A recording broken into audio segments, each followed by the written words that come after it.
بسم الله الرحمن الرحيم اللهم صل على سيدنا محمد وعلى آل سيدنا محمد وبارك وسلم أعوذ بالله من الشيطان الرجيم بسم الله الرحمن الرحيم وننزل من القرآن ما هو شفاء ورحمة للمؤمنين. Mes chers frères, quand dites-vous de commencer votre journée par la plus belle des paroles? Chacun d'entre nous, nous avons nos habitudes. Le matin, quand on se réveille, on va regarder quoi? On va regarder les nouvelles qui sont fraîches, comme on dit. On va se focaliser sur les GSM pour les téléphones pour ceux qui sont plus jeunes. Et pour les anciens, avant il y avait les journaux, il y a toujours cette habitude qui est faite d'aller chercher les informations sur le téléphone ou les journaux et d'aller chercher ces informations par rapport aux faits divers, à autre chose. Mais de ces informations que nous avons à travers les journaux, les médias, il y a des fautes à l'intérieur. Il y a des fois des fautes de frappe.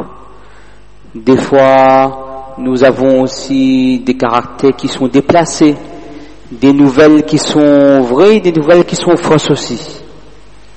Mais quand dites-vous de commencer votre journée par la plus belle des paroles, qui est la parole d'Allah subhanahu wa ta'ala, où il n'y a pas de rature à l'intérieur, où tout est parfait, où chaque point, où chaque lettre a sa place dans le Coran, où il n'y a pas de faute, et à l'intérieur duquel il n'y a que de la vérité et de la droiture à l'intérieur, contrairement aux journaux ou aux médias qu'on retrouve dans l'actualité. Donc, pourquoi avoir choisi ce thème? C'est que chacun d'entre nous, par rapport au contexte actuel, dans le monde entier, on voit qu'il y a beaucoup de problèmes. Mais qu'est-ce qui nous reste? Qu'est-ce qui nous reste pour le musulman? Pour le musulman, il lui reste quoi? Il lui reste deux choses. Coran et hadith. Coran et l'enseignement du prophète sallallahu alayhi wa sallam. C'est les deux choses qui restent pour l'être humain dans sa vie actuelle pour le sauver le jour de la résurrection. Qu'est-ce que le Coran? Le Coran, c'est quoi? C'est un guide de la part d'Allah subhanahu wa ta'ala. C'est une preuve. C'est un sermon. Le Coran, c'est une lumière, une guérison, un rappel, une promesse, une menace, une bonne nouvelle, un avertissement. Il guide vers la vérité, vers la droiture, vers le droit chemin. Il fait sortir les gens des ténèbres vers la lumière. Il fait sortir les gens des ténèbres vers la lumière. Pourquoi c'est au pluriel zulumat? Parce qu'il y a plusieurs ténèbres. Et il a nour vers la lumière. Pourquoi? Parce qu'il y a une seule lumière. C'est le droit chemin. C'est pour ça que là-bas zulumat c'est au pluriel en arabe. Et pourquoi nour c'est au singulier? Parce qu'il y a un seul chemin. C'est le chemin de l'islam. Donc, on disait quoi? Qu'il tranche aussi entre les gens lors d'une divergence. يَحْكُمُ بَيْنَ النَّاسِ فِي مَا اخْتَلَفُوا فِيهِ. Et c'est la parole d'Allah subhanahu wa ta'ala. Donc, on a résumé le Coran avec 14 points. C'est un guide, c'est une preuve, c'est un sermon, une lumière, une guérison, un rappel, une promesse, une menace, une bonne nouvelle, un avertissement, il guide vers la vérité, vers la droiture, vers le droit chemin. Il fait sortir les gens des ténèbres vers la lumière. Et il tranche entre les gens lors d'une divergence. Et c'est la parole d'Allah subhanahu wa ta'ala, comme on retrouve dans le hadith. Huwa hablullahil matin. C'est quoi? C'est la corde ferme, attachée, que chacun d'entre nous, nous devons cramponner pour atteindre Allah subhanahu wa ta'ala. À chaque fois que nous allons regarder ce Coran, nous comprendrons son sens. À chaque fois que nous allons lire ce Coran, nous aurons une joie intérieure. À chaque fois que on va comprendre ce Coran, nous allons être guidés. Et ces miracles ne s'arrêtent pas. À chaque fois que la science trouve quelque chose, le Coran l'a déjà amené 14 siècles auparavant. Regardez ce hadith du prophète sallallahu alayhi wa sallam, qu'est-ce qu'il nous a dit lors de son hajjatul wada' ou hajjatul wida', lors de son hajj d'adieu. Qu'est-ce qu'il a dit? Taraktu fikum amrayn.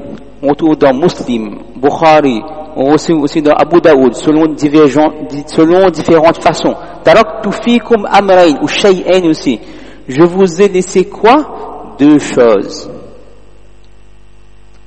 Taraktu fikum amrayn in tamassaktum bihima lan tadillu ba'di abadan.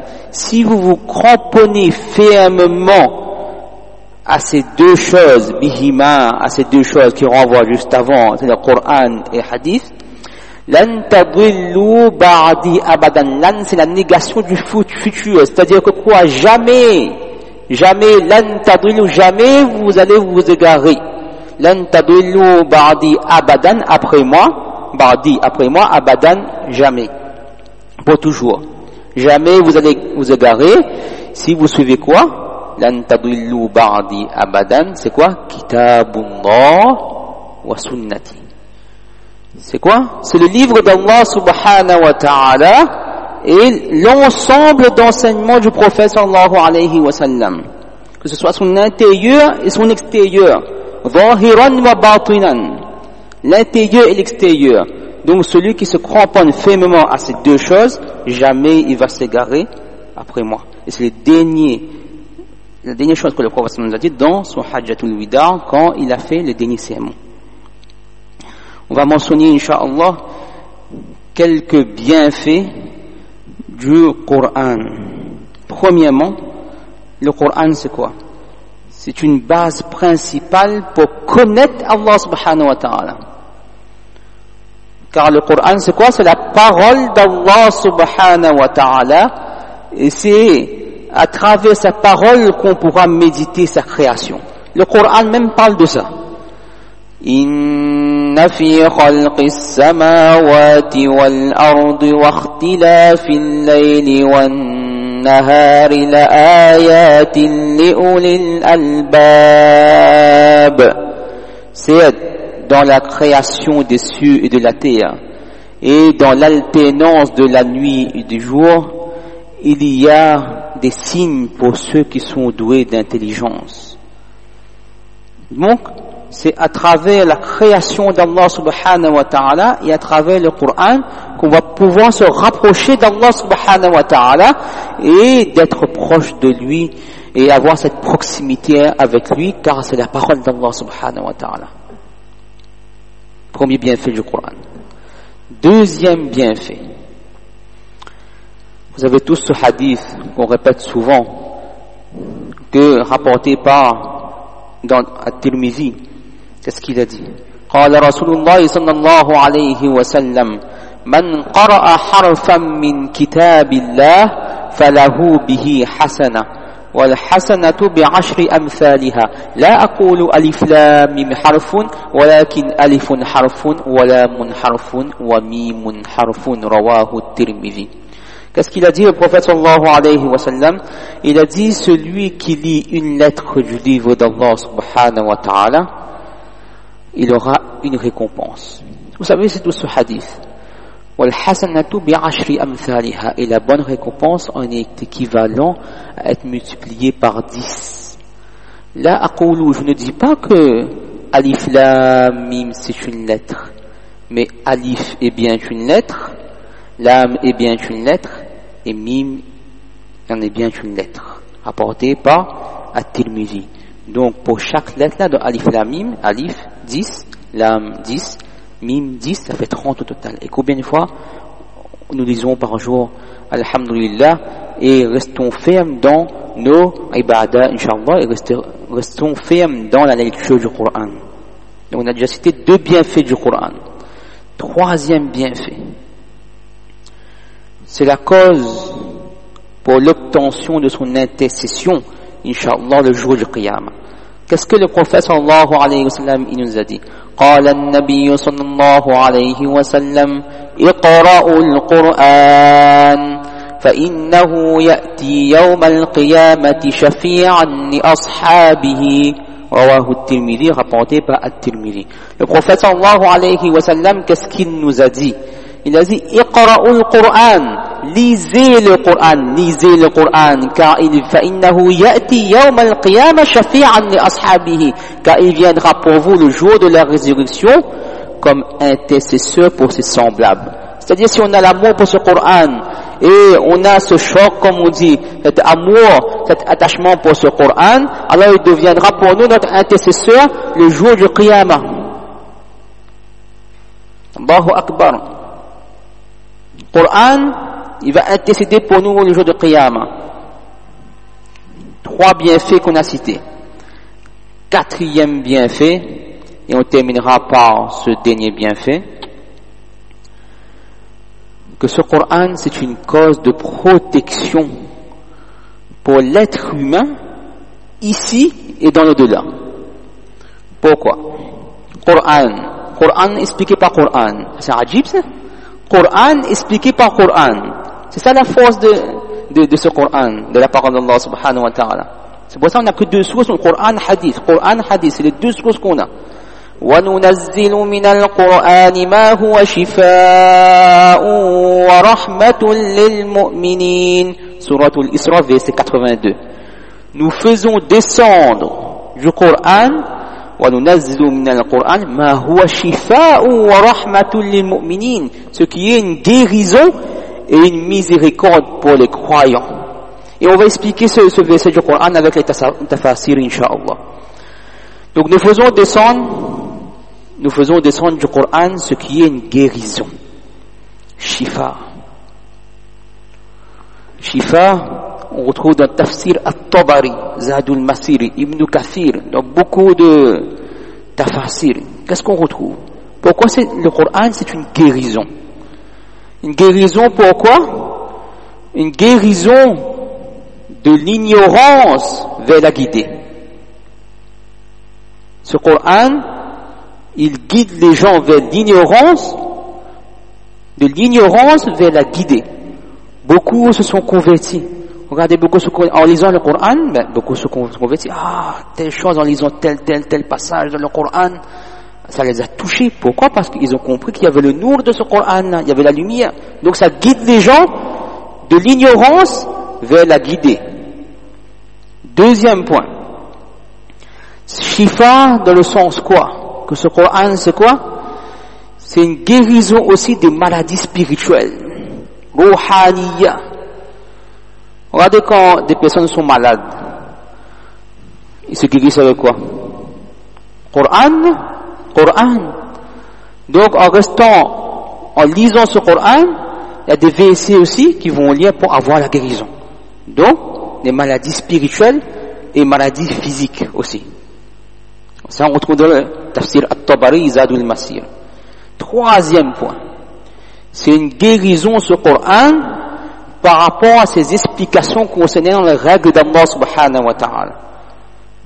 Quand on a un litige entre 2 personnes, peu importe le sujet, tout est marqué dans le Coran, et bien sûr, c'est complété par les hadiths, mais la plupart des choses qu'on retrouve, c'est dans le Coran. Donc, nous devons comprendre que ce Coran, c'est quelque chose d'extraordinaire. C'est la parole d'Allah subhanahu wa ta'ala.